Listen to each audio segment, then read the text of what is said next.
So we're going to begin by understanding the psychology behind note-taking for interpreters. What's going on in our minds, cognitively speaking, when we're taking notes.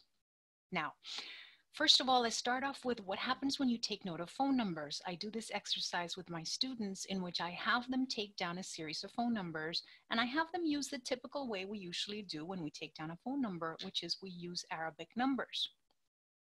So these are the numerals you would be using in the first exercise. I have my students take 2 or 3 phone numbers using Arabic numerals.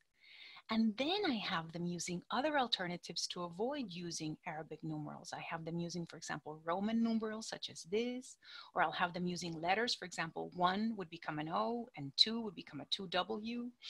Or I have them using little sticks, such as people use in the movies when they're in prison and they're counting down how much time they've been in a cell. Or I have them use little dots, anything but not the Arabic numerals. So what do you think happens when people take down phone numbers and they don't use the Arabic numerals?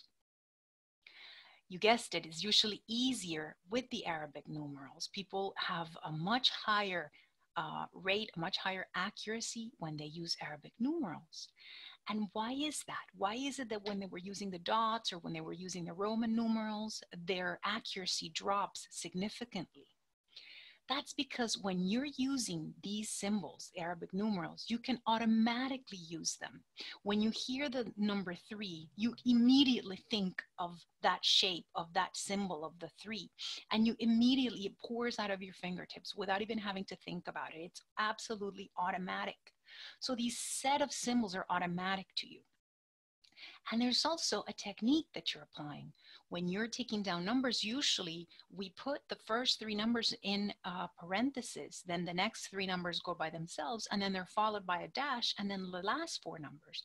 Believe it or not, that automatic technique that you apply of grouping those numbers allows you to listen to those numbers, and you don't even have to think about that technique. That's already automatic to you. So when you are using a set of symbols that you're familiar with, your accuracy is going to improve significantly. When you're not having to think about how to write things down, you're going to become a much better listener. So for you to acquire new note-taking habits, and we will be acquiring habits because this has to be completely automatic, you must tackle 2 fronts. The first is techniques, and the second are symbols, and we're going to empower you on those 2 fronts.